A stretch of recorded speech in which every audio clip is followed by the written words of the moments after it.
मित्रों नमः संस्कृताय। संस्कृत गंगा दारागंज प्रयागराज की ओर से संस्कृत सप्ताह किस प्रकार से मनाया जाएगा, उसकी क्या रूपरेखा होगी, क्या प्रस्तावना होगी, उसके लिए आज हम आपके सामने उपस्थित हैं। तो दो बड़े महत्वपूर्ण विषय संस्कृत गंगा ने चुने हैं। आपको सबको पता है कि संस्कृत सप्ताह प्रत्येक वर्ष मनाया जाता है श्रावणी पूर्णिमा के दिन, जो 3 अगस्त 2020 दिन सोमवार को पड़ेगा। तो संस्कृत दिवस होता है रक्षाबंधन यानी श्रावणी पूर्णिमा के 3 दिन पहले से लेकर के 3 दिन बाद तक। तो आप ये समझिए कि 1 तारीख से 7 तारीख तक, माने 1 अगस्त 2020 से और 7 अगस्त तक हम लोग संस्कृत सप्ताह मनाएंगे। अब चूँकि कोरोना का काल है, हम कहीं पर भीड़ इकट्ठा नहीं कर सकते, सब लोग ऑनलाइन ही जुड़ेंगे। तो हमने ये सोचा कि क्यों ना हम 1 तारीख से 7 तारीख तक प्रतिदिन आपके सामने लाइव आएंगे हम लोग। और बहुत दिनों से हमारा आपका सीधे बातचीत नहीं हो पाती थी, तो इससे बेहतर होगा कि हम लोग सीधे बातचीत करेंगे। आप अपनी समस्याएं कहेंगे, हम लोग उसका लाइव समाधान करेंगे। एक इसका ये विषय होगा, यानी संस्कृत छात्रों की समस्याएं और उनका समाधान। ये तो एक विषय है जो छात्रों तक सीमित है। दूसरा विषय होगा संस्कृत शिक्षकों की समस्याएं और उनका समाधान, अथवा इसी चीज़ को आप ऐसे कह लें कि संस्कृत शिक्षण की समस्याएं एवं उनका समाधान। आप इसमें निबंध लिख सकते हैं, आप ऑडियो रिकॉर्ड करके हमारे पास भेज सकते हैं। दिए गए नंबर आपको नीचे स्क्रीन पर चल रहे होंगे, उन नंबरों पर आप अपनी वॉइस रिकॉर्डिंग भेज सकते हैं। क्या क्या समस्याएं हो सकती हैं, ध्यान रखिएगा। संस्कृत गंगा से आपको क्या समस्याएं हैं, ये वाला विषय भर नहीं है। संस्कृत छात्रों की क्या क्या समस्याएं हो सकती हैं, कक्षा 6 के छात्रों की क्या समस्याएं होती हैं, 7 की, 8 की, 9 की, 10 की, संस्कृत में जो कंपटीशन दे रहे हैं, जो संस्कृत से ISPCS दे रहे हैं, जो संस्कृत से TGT, PGT, UGC, NET, JRF दे रहे हैं, वो लोग किस प्रकार की समस्याएं फेस करते होंगे, अपने कैरियर से संबंधित कैसी समस्याएं से रूबरू होते होंगे। उनको श्लोक पढ़ने में दिक्कत होती है कि गद्य को पढ़ने में दिक्कत होती है, कि श्लोक समझने में दिक्कत होती है, कि संस्कृत बोलने में दिक्कत कहाँ कहाँ होती है, क्यों होती है, संभाषण से क्या समस्याएं आती हैं, श्लोक गाने में समस्याएं होती हैं, कि शुद्ध उच्चारण में समस्याएं होती हैं।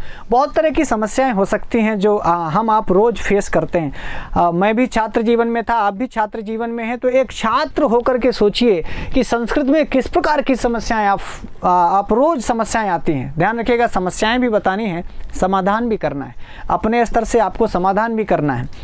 मेरा पूरा प्रयोजन सिर्फ ये है कि यदि हम ऑनलाइन पूरे भारतवर्ष नहीं, पूरे विश्व के संस्कृत पढ़ने वाले लोगों की, वो चाहे शिक्षक हो, चाहे छात्र हो, और चाहे प्रतियोगी छात्र हो, या कक्षा 6, 7, 8, 9, 10, 11, 12 का छात्र हो, BA का छात्र हो, MA का छात्र हो, या किसी कंपटीशन का छात्र हो, बड़े कंपटीशन का छात्र हो या छोटे कंपटीशन का छात्र हो, CTET का हो, MP TET का हो, UP TET का हो, TGT, PGT, UGC, NET, JRF, ISPCS, किसी भी कंपटीशन से जुड़ा हुआ हो, बस उसकी क्या समस्याएं आ सकती हैं, किस प्रकार की समस्याएं, वो किन समस्याओं से जूझ रहा है और किस प्रकार का समाधान चाहता है, वो क्या चाहता है कि कैसा हो जाए। तो एक प्रयास करेंगे हम सब लोग मिलकर के, और बड़े बड़े विद्वानों से निवेदन करेंगे। आपकी समस्याएं जानेंगे तो उनका तभी तो समाधान कर पाएंगे।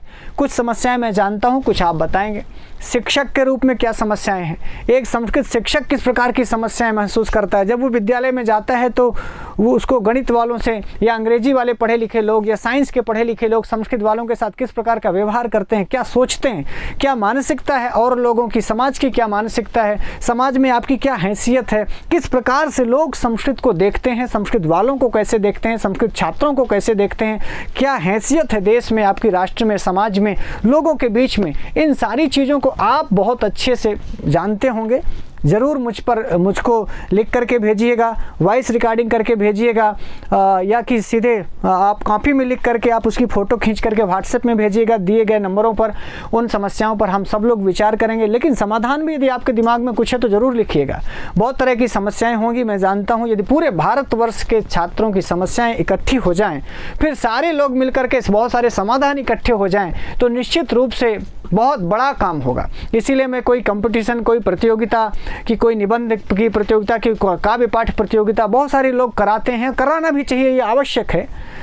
लेकिन मुझे लगा कि यदि हम सबकी समस्याओं को इकट्ठा करें, संस्कृत में जो कोचिंग पढ़ा रहे हैं, संस्कृत के जो स्कूल में शिक्षक पढ़ा रहे हैं, जो संस्कृत के रीडर हैं, प्रोफेसर्स हैं, वो लोग, जो लोग भी संस्कृत में काम कर रहे हैं या कि प्रचार के काम में लगे हैं, कुछ भी कहीं भी लेखक हैं संस्कृत के, किस प्रकार की समस्याएं वो फेस करते हैं।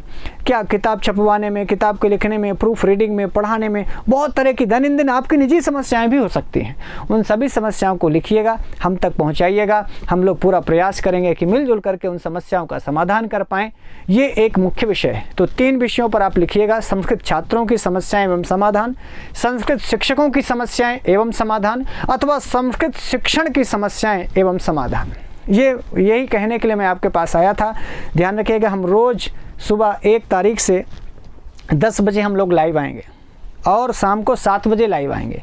सभी लोग साथ में रहेंगे, हमारी पूरी टीम आपके साथ बैठेगी। जो लाइव प्रश्न होंगे उनका लाइव जवाब जो हम लोग दे सकते हैं देंगे। आपसे बातचीत होगी, आप लाइव कमेंट्स के द्वारा हमारी आपकी बातचीत हो सकती है। जूम मीटिंग में हम लोग मिल सकते हैं अथवा सीधे यूट्यूब पर लाइव मिल सकते हैं। आपके कमेंट्स के द्वारा आपके जवाब दिए जा सकते हैं। बस पढ़ाई लिखाई की बात नहीं होगी, बाकी सब कुछ बात होगी। माने पढ़ाना 7 दिन स्थगित रहेगा। 10 बजे लाइव का समय ध्यान रखिएगा, सुबह 10 बजे और शाम को 7 बजे। तो सुबह 10 बजे वाले में हम लोग छात्रों की समस्याएं सुनेंगे और 7 बजे वाले लाइव में हम लोग शिक्षकों की समस्याएं सुनेंगे। ध्यान रखिएगा, 10 बजे की लाइव क्लास में केवल छात्रों की समस्याएं सुनी जाएंगी, उन पर विचार विमर्श किया जाएगा। 7 बजे जब हम लोग फिर से उसी दिन शाम को लाइव आएंगे तो हम शिक्षकों की समस्याओं को सुनेंगे। 31 जुलाई को रात 9 बजे भी हम लोग एक बार लाइव आएंगे, ताकि कल से हम लोग किस प्रकार का प्रयोजन है, क्या उद्देश्य है, इन पर चर्चा करेंगे। 31 जुलाई रात 9 बजे के बाद प्रतिदिन 1 तारीख से 7 तारीख तक सुबह 10 बजे और शाम को 7 बजे। एक आखिरी बात, सप्ताह में, संस्कृत सप्ताह में 7 दिन 7 बजे 7 वीडियो हम आपको देंगे। यानी प्रतिदिन संस्कृत सप्ताह के पहले दिन 7 बजे आपको एक वीडियो मिलेगी जो पढ़ाई लिखाई से संबंधित नहीं होगी, लेकिन कुछ नया होगा, कुछ यूनिक होगा, कुछ गीत होंगे, कुछ हो सकता है गज़ल हो सकता है कव्वाली हो सकता है कविता हो, कुछ नया रचनात्मक जिसको नवाचार कहते हैं। कुछ इस प्रकार के संस्कृत सप्ताह में संस्कृत गंगा की ओर से संस्कृत जगत के लिए 7 वीडियोज़ हम लोगों ने बनाई है, जो 1 अगस्त से प्रतिदिन आपको सुबह 7 बजे हम लोग आपको एक वीडियो प्रतिदिन सप्ताह में देंगे। कि यदि आप संस्कृत गीत के लेखक हैं, संस्कृत गीत गाते हैं, गज़ल गाते हैं संस्कृत में, कव्वाली गाते हैं संस्कृत में, या फिल्मी गीत का अनुवाद करके संस्कृत में गाते हैं, भजन गाते हैं, कोई श्लोक गाते हैं, उपजाति गाते हैं, इंद्रवज्रा गाते हैं, या शिखरणी गाते हैं, मंदाक्रांता गाते हैं, तो ऐसे श्लोकों को गा करके आप हमारे पास ऑडियो भेज सकते हैं कि कभी भविष्य में हमें संस्कृत के गायकों की ज़रूरत हो तो हम आपको याद कर सकें। और जो लोग अच्छे गायक होंगे उनसे हम 15 अगस्त को कुछ पुरस्कार दे पाएंगे, उनसे बातचीत कर पाएंगे, उनको बुला पाएंगे, उनका सम्मान कर पाएंगे। और जो लोग संस्कृत छात्रों की समस्याएं हमारे सामने लिखकर भेजेंगे, उनकी समस्याएं भेजेंगे, या संस्कृत शिक्षक की समस्याएं भेजेंगे, उन सब का भी हम लोग 15 अगस्त के पहले सम्मान करेंगे, आपसे बात करेंगे, आपको कॉल करेंगे। तो अपना नाम और एड्रेस भी साथ में लिख करके भेजिएगा। ऑडियो भेज सकते हैं, लिख करके भेज सकते हैं, आपकी जैसी मर्जी, और दिए गए नंबरों पर कॉल करके बाकी डिटेल में आप बात कर सकते हैं। तो मित्रों, संस्कृत सप्ताह की पूरी रूपरेखा आप तक पहुंच गई होगी कि संस्कृत सप्ताह में संस्कृत गंगा की ओर से 7 आपको वीडियोज़ मिलेंगे। सुबह 7 बजे देखना मत भूलिएगा। और सुबह 10 बजे हम लोग लाइव आएंगे, संस्कृत छात्रों की समस्याएं सुनेंगे, उसका कुछ लाइव समाधान करेंगे। फिर शाम को 7 बजे लाइव आएंगे, संस्कृत शिक्षकों की समस्याएं सुनेंगे, उनका समाधान कर सकते हैं। कुछ एक्सपर्ट भी होंगे, हम लोग भी होंगे, और आपकी ओर से हमें इंतज़ार होगा कि आपके ऑडियोज़ का, कि संस्कृत शिक्षकों की क्या क्या समस्याएं हो सकती हैं, संस्कृत छात्रों की क्या समस्याएं हैं, क्या समाधान है, संस्कृत शिक्षण की क्या समस्याएं हैं और क्या समाधान है। तो मैं उम्मीद करता हूं कि आप सहभागी बनेंगे और सोच करके, विचार कर करके सभी समस्याओं को नोट डाउन करिए, लिखिए, कॉपी में लिखिए, पेपर में लिखिए, डायरीज में लिखिए, और फोटो खींच करके व्हाट्सएप में भी हमारे इस नंबर पर भेज सकते हैं। बहुत बहुत धन्यवाद। नमः संस्कृताय। मुझे इंतज़ार रहेगा 31 जुलाई रात 9 बजे और प्रतिदिन 1 से 7 अगस्त तक प्रतिदिन 10 बजे और शाम को 7 बजे। नमः संस्कृताय।